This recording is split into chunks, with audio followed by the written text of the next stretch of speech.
concept we are discussing about the heads of income. Okay, so under the heads of income we are having a 5 category. One is income from salary, okay, and second one is income from house property.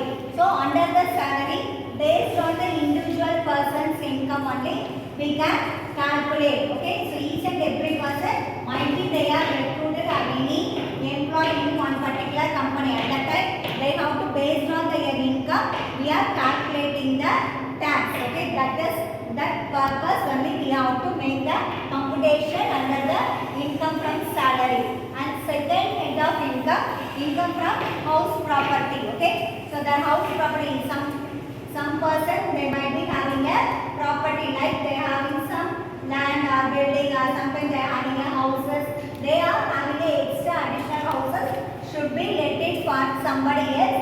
Based on that rented income or the rental income they have to get the income under the income from house property.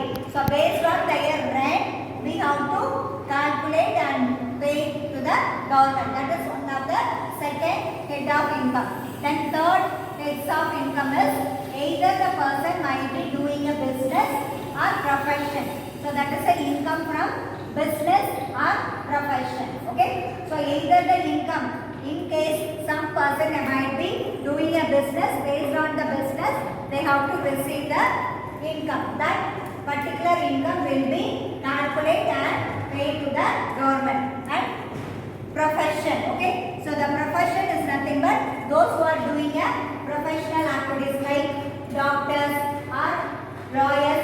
So these are the person they might be collecting the some service charge while they are doing the services. Okay, so based on that service charges they have to pay the tax to the government. And fourth category, income from capital gain. So once a person they might be investing the amount in a capital asset, so that in case if you are having any emergency, that time you have to sell your property. Based on that property selling amount you have to collect the profit or gain, that is called the capital gain. That amount also we have to pay the tax directly to the government. The last one is income from other sources.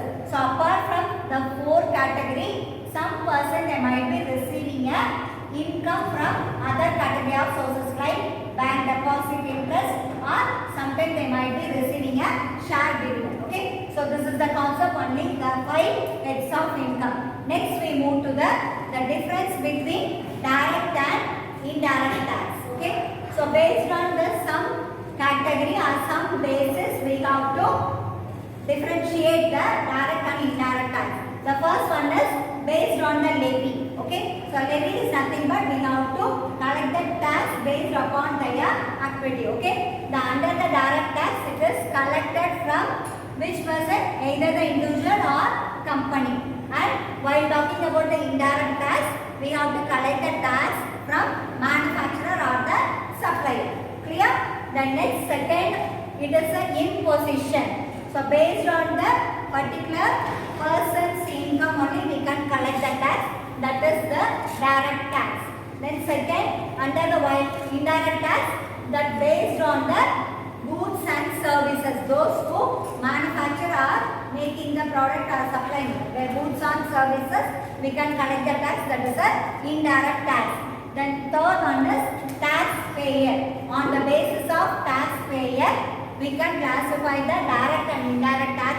That particular individual person or company, they might be paying the tax to the government. While taking the indirect tax, the end consumer, those who are going to use in the product, so that person they are going to pay the tax to the customer. So that person is called the end consumer. Okay.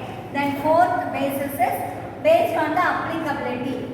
Okay, so this applicability we are talking under the direct tax, those who are paying the tax liability person, that taxpayer they have to pay the tax. Okay, then second, and indirect tax, and every stage of manufacturing or producing the goods. Okay, so based on their every stage, already I explained now that each and every stage of production or manufacturing, at that time every people they have to pay the tax to the government. That is the indirect to through some intermediate. Okay.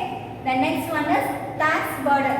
So under the direct tax, that particular tax burden directly fall to the taxpayer, that is the individual person.